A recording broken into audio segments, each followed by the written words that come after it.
Start recording. Hi, everybody.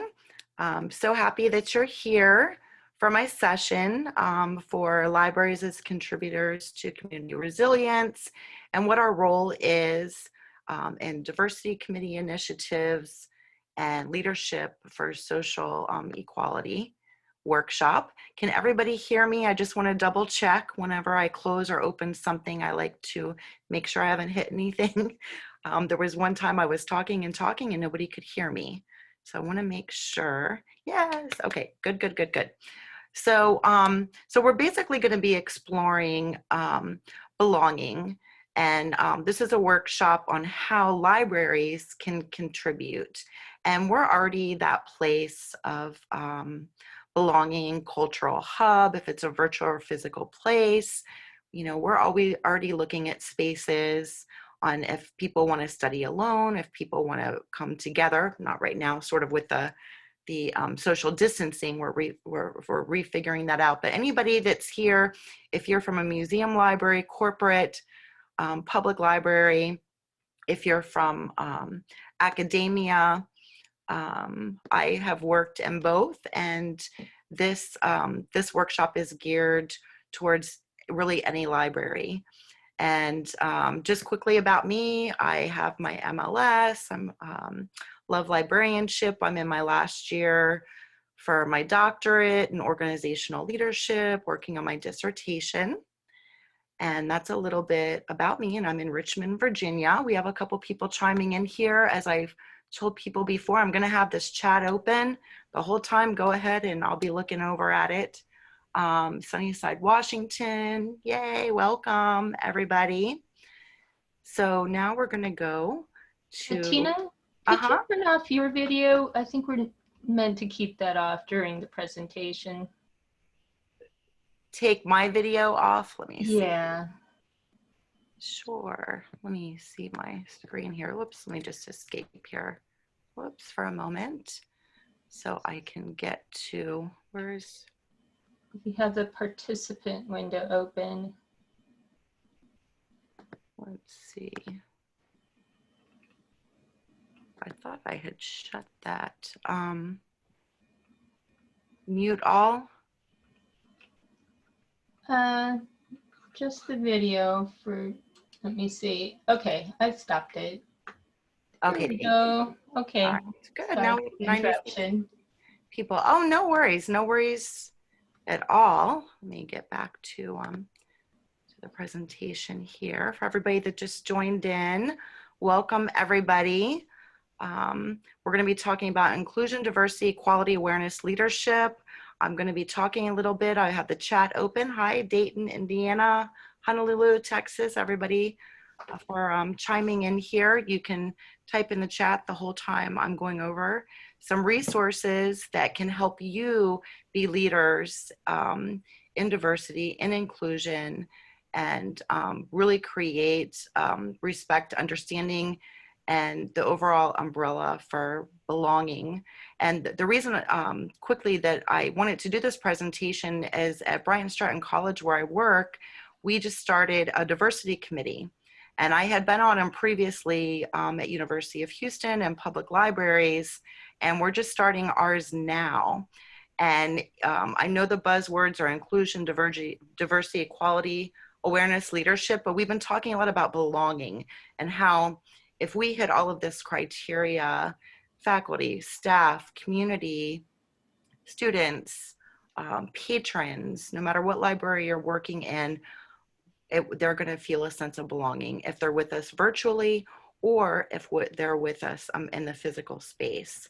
So I'm going to play a video right now, and they're going to have a lot of different themes, some that you're aware of, some that maybe are new to you. And if anybody has seen this video, I've watched it several times, and I always get something out of it each time I watch it. So this will be the intro video to us. And this is about to speak up for inclusion. We need to speak about inclusion.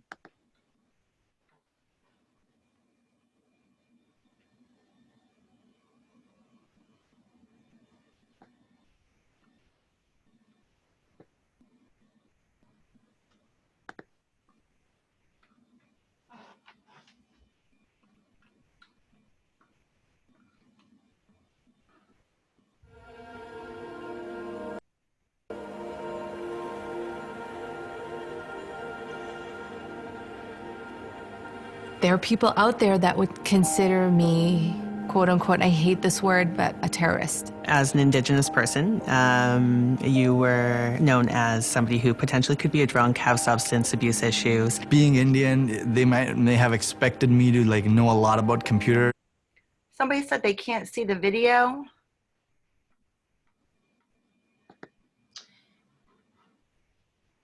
Okay. Yeah, let me that's true. start this over here and see. Can everybody see it now? No, we're not able to. Okay, one moment.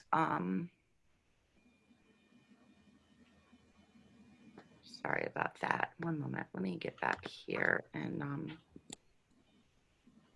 me minimize this. It could be an overlay issue. Can you see my screen? Yes, we do. I have share screen. Do you see a video now?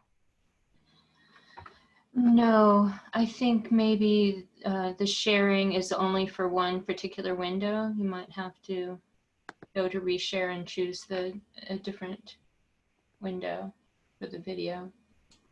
It is paused because what you shared is in front of. Okay, sorry everybody.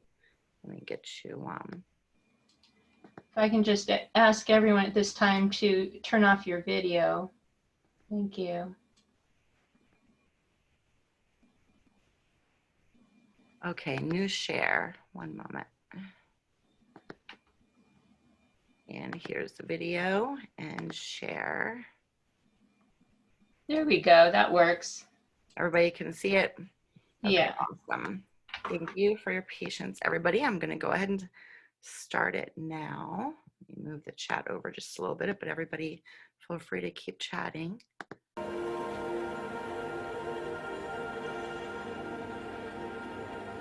There are people out there that would consider me, quote unquote, I hate this word, but a terrorist. As an Indigenous person, you were known as somebody who potentially could be a drunk, have substance abuse issues. Being Indian, may have expected me to know a lot about computers. It's sometimes a really unique experience navigating the world as a person with a disability who looks to be completely able-bodied.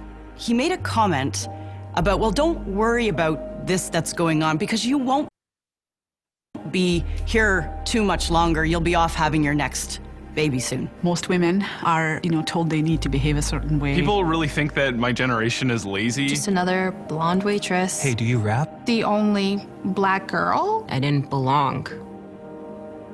I guess kind of growing up, people made these assumptions about what I was supposed to be, but it was really eye-opening for me to realize that I had been making those same assumptions myself. We all like to think that we're inclusive, but sometimes we don't actually step back and think, wait a second, did I hear everybody in the room? I mean, don't judge is the message, but it's also hard not to. I always thought that every gay man was flamboyant and rude. The older generation is set in their ways.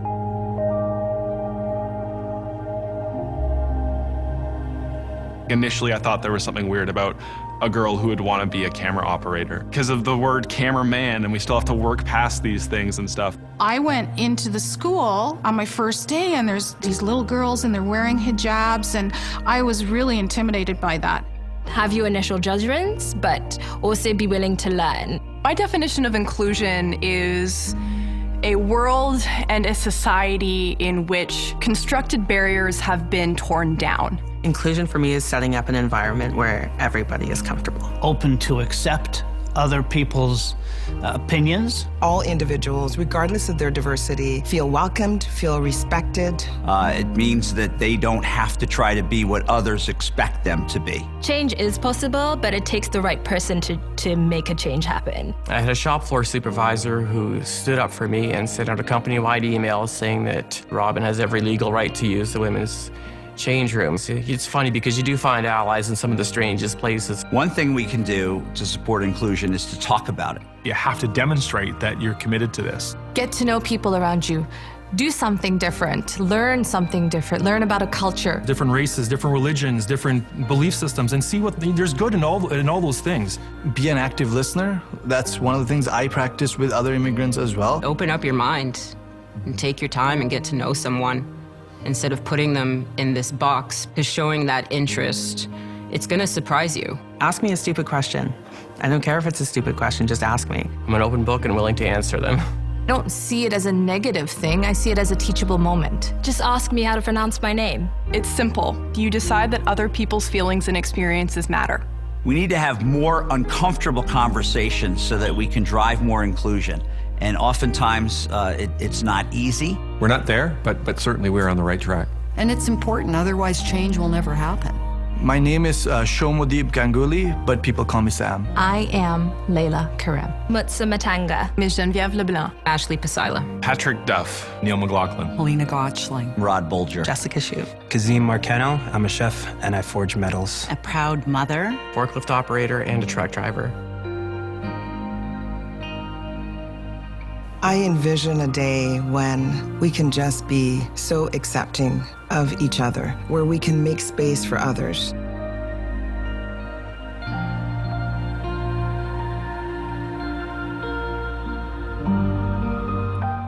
Okay, great. What did you all think? I love that video. I think it really speaks to what we do in libraries. Oops, I've got to get my other screen back here. Sorry. Need to share back to my presentation. Sorry, everybody. Here we go. We're back to presentation. Yes, I'm going to definitely share that video with everybody. It's going to be on the webpage, and then this this presentation will be up tomorrow. Thank you. I think it's a great jumping off point because I think all of you that are already here probably already practice a lot of great practices at your libraries. And you know, we're busy greeting people and doing our lib guides or whatever your capacity is at your organization or library, that when people come in, we greet them, we get to know them, and sometimes they don't feel comfortable sharing with us. And as far as the topic for this presentation about diversity committees, if you don't have one where you're at, you can advocate for one, and this can be part of the conversation, because even often staff do not feel like they belong. We actually put out a survey, and we're really surprised that some people don't feel included. And as far as this diversity inclusion, it could have to do with many things. It can have to do with religion, age, skin color, heritage, different customs that maybe, you know, are brought to the workplace. And I did a quick search to find current literature, because I figured right now so much is going on with social injustice, with the pandemic, and I love Pew Research Center, and 58% of Asian Americans and 48% of Black Americans found that people were expressing racist views towards them since the coronavirus outbreak. So this is sort of anchoring it. This is something that some entities have had for years. Some entities are just getting the conversation started. And since I wear two hats, a librarian and business faculty, even with this presentation, I'm approaching it as if you're having a meeting, if you're explaining something, to have everybody engaged, to have everybody in a chat or tweeting or whatever you want to do, especially when we're finding our new norm. So I'm just going to go over quickly just some things that we have done. For Diversity Month, we use art a lot where I work, because there's a lot of inclusion with music, visual arts. So this was, you know, we had put a quiz online. They could access it in the library via paper or online. And this was the announcement of who won. So that's just sort of what we're doing. Women's Equality Day was recently. So we looked at BSC, Bryant Stratton College Notable Women, to recognize our staff. So that was one thing that we did. We put it on social media. We had virtually. And then collection development. We've had a lot of collection development with diverse poetry and so forth. Oh, you need it bigger. Sorry. Somebody wants this a little bigger. So sorry. I get to talking and boom, boom, boom. Is that better? Okay, slideshow. So for collection development, I don't know about all of you. Does that look better? Slideshow much better. Okay, good. That we often will have different books that that fulfill the diversity needs for our communities, whatever they are. If they're, like I said, public libraries, museums, academia, wherever you're at. Yes, children's literature, exactly. It's so important. But also for staff, you know, the books that I highlighted here are so that staff can share them. I know that we have a best practice that a lot of us will read the same book and then talk about it, or if staff just wants to learn, you know, what their role can be in having these discussions, because some people feel more comfortable having the discussions than others. Some people might feel like they might say the wrong thing. But as the video presented, and a lot of other entities, you know, having this conversation is the first start. And yeah, Mel Brown, I think the children's literature, I don't have that on there, but I know in my listservs, I'm seeing a lot of children's literature coming up, even on how to deal with the pandemic. So when I asked everybody earlier in the early birds, maybe what you've been doing, since the beginning of the pandemic, if you're exploring new hobbies, I think a lot of people are writing, getting these books out and documentaries. So this one here, I'm just highlighting this for LibGuides because we have the virtual space that we've had for a long time, but especially right now, it's becoming more important. So I just did a search, and I know ours has a cultural competence research guide, and because of time, I'm not going to, let me see, because I want to make sure we have time for the workshop. I'm just going to be sharing all of this with you so that you will have this resource, but you'll be able to see what the LibGuides look like. A lot of them have welcome at the beginning. This one at Gettysburg College Diversity and Inclusion Resource Guides. They have different resources and links and a little bit about their mission statement. So I kind of picked ones that, you know, kind of explain, well, why do we even have this guide? And as you see, this one's called Diversity and Inclusion Resource Guide. So just really quickly, like Cultural Competence Research Guide, there's really no formula what you want to call it, but to have a presence. University of Southern Florida has a presence. Let me see here, because I want to get into our group activity. I'm not going to spend a lot of time on this. This is a very short video. I'm just going to refer you to this. This is ACRLs, and basically this video is talking about what ACRL is doing, and they're looking at it in their strategic directions that started 2019 to 20 in their 5-year directions, and they're really looking at this sense of belonging, inclusion, and awareness. Do you have a pathfinder for all of these? I do not, but if you go to my presentation on the library 2.0 page, and if you go under my presentation, I have the presentation there.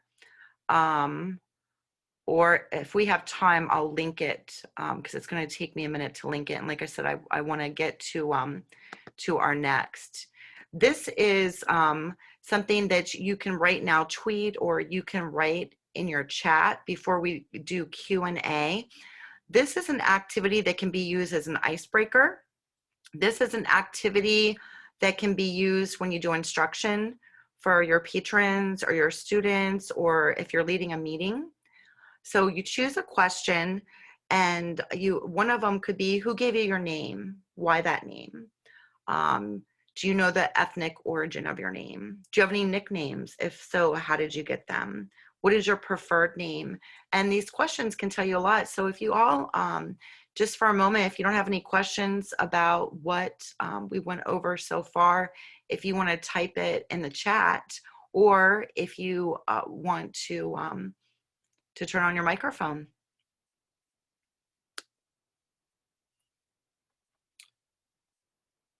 Can everybody hear me okay?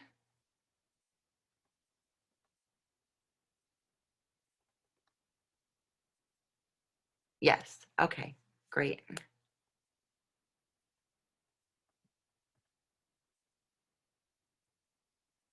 I'm hearable. Okay, great. So if anybody wants to type in or unmute and answer one of these questions, I know we have, it looks like 135 people in here, so there's quite a few. One person says, my mother liked the name as a Greek meaning honeybee, Melon Missy. Named at one, that was Mel Brown. Kelly Roisman, did I say that right? I was named after my mom's childhood friend who died when she was young. My nickname was Halibut. We can't unmute. Oh, I want to unmute. Okay, everyone should be able to unmute themselves if they want to ask a question.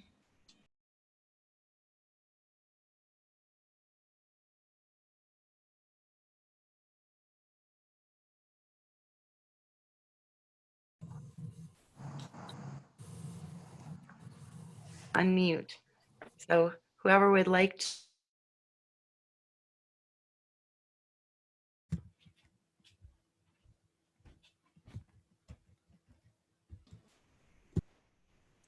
Hi, this is David over in Kent, Washington. I work for King County Library Systems up here.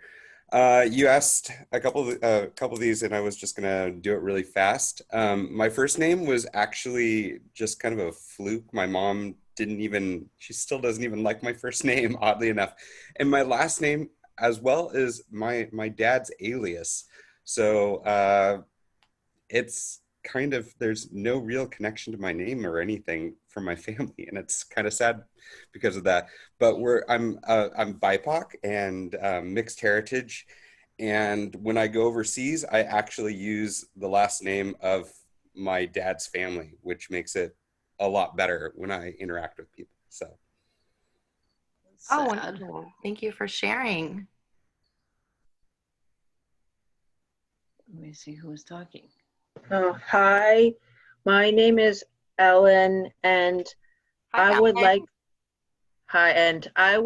to go with the first question of who gave your name and then why that name. So my parents named me Ellen because it means to be a bright and beautiful, and my parents wanted me to be bright and beautiful when I grow up. So that's why they chose Ellen as a name. So, and right now I feel like a bright and beautiful person. Oh, wonderful. Thank you for sharing. Anybody else? While somebody else is chiming in, I'm Freya. My nickname as a child was Tay because I spent a summer with cousins. Some people are named after grandparents. I'm looking over at the chat. We have a Swedish origin over here. Emily. It's a Swedish origin with spell changing, originally with a G. Spelling was changed when grandfather immigrated to the US. Thank you for sharing. Anybody else? This is Pam. Hi, Pam. I typed in the chat. Through school, I was called Pajamas because my initials were PJ for Pam Johnson at the time. And the origin of my name was a book that came out the year that I was born. And actually, Pamela was the name of the monkey in the book, which I'm so thrilled to claim. However, there were 5 Pams in my elementary school. We went through school together all through high school. Oh, wow. So most of us had to go by our middle name. So I didn't mind being called PJ because that was a lot better than my middle name, which was Jean, that I absolutely hate. Okay. So it worked out well. But well, thank you. Yeah, it's interesting because my sister, who is 2 years older, was teased about being Johnson and Johnson since we were both in school at the same time, and she would get horrifically upset by being called by any nickname, and it just never bothered me. It was like, that's funny, you know? So everybody looks at things differently. Exactly. And I really appreciate you sharing that, Pam. And that's sort of the purpose of this round robin, which I know is hard to do with 122 people, but it gives you an idea when you're meeting people, if you're instructing a class, if you have people coming into a public library, and how names are important. You can learn about names. Some people are sensitive about names. So it's another, again, can be used as an icebreaker to get to know people, but also us as librarians being aware that that names or nicknames can be loved or can make people cry. Anybody else? Yeah. My name is Federico Martinez Garcia Jr. Hello, Federico. So my name, I got it from my dad. When my mom told my dad that I got his name, he was upset because he never liked his name. And so in my home, they started calling me Freddie. And then that was in Mexico. And then we moved to the US. And everybody, every time that I was introducing myself and I was saying my name was Federico, everybody was kind of asking me for an easier name for me because it was difficult to pronounce. So I was always telling them Freddie. But then I've been reading more and more and how proud I should be of who I am and my name and my background, my culture and everything. Sure. And so now I've been telling everybody to call me Federico. And all right. It is, yeah, so it is a really interesting, all this conversation that you had. And it really made me reflect on that more than I have been.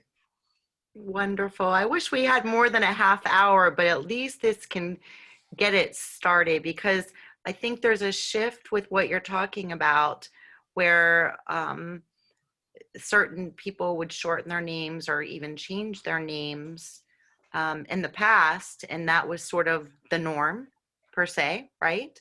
But that's shifting, and I think that this is a great starter for that conversation. I really wish we had more time. We have a couple more minutes for questions or comments. This just goes by so fast. I wish I had 3 hours. But this is a mini, so any questions? Oh, my alarm's going off. I know the closing is going to be starting soon for everybody that wants to watch that. But if anybody wants to stay for a minute to ask questions or comments, was this helpful? Do you all think that this is an exercise that you can use in your world, in your capacity as we find our new norm? Absolutely. And our library, I'm sorry, I'm interrupting someone. Our library recently did a program about diversity. And one of the things that we also looked at was how our environment also changed how we looked at things and other people. And that was really important as well, because sometimes it created habits that we normally would not have been a part of, if that makes sense.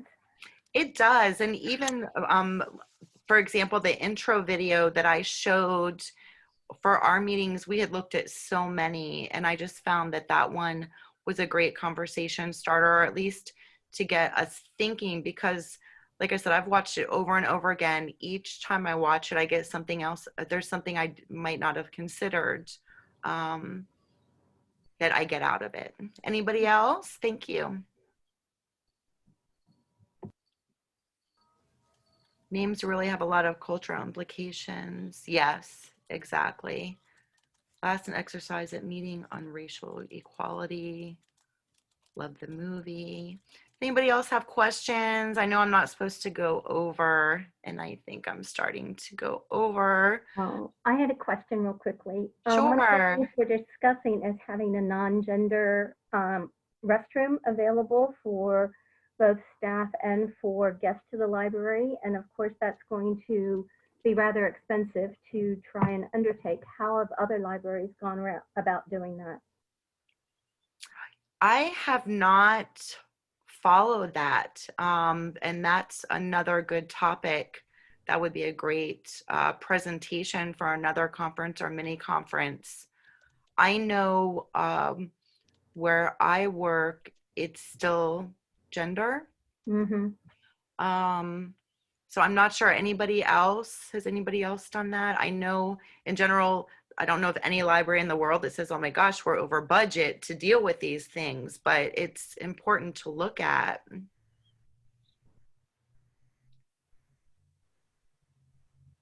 And I think too, right now with everything going on, and some libraries are still virtual or online or blended learning, but I think that that's a good conversation to have. I thank you for that question. I wish I had the answer, but I haven't researched that. Okay, well, if you find anything, I'm interested. Sure. My email is at the bottom. Feel free to email me, all of you, and my Twitter at the beginning. Feel free to reach out on Twitter to continue the conversation. I'm really honored that I was able to explore this with all of you and really appreciate it. And I'm so sorry to keep you over, but please reach out to me at any time. And this will be on the Library 2.0 webpage tomorrow that you can refer back to. But feel free to reach out, email me, we can exchange numbers, whatever you would like.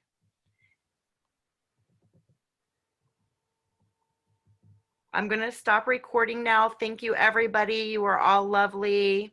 Please reach out to me. Please keep the conversation going. If you want to do research on it, reach out to me, and we're going to stop recording. You take care.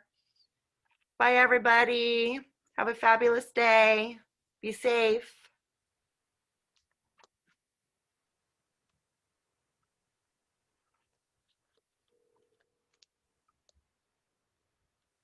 Is my moderator still there? Yes, I am still here. Thank you so much for your help. Oh, absolutely. It looks like we're still recording. Oh, we are. Okay, let me stop here. Stop recording. Stop.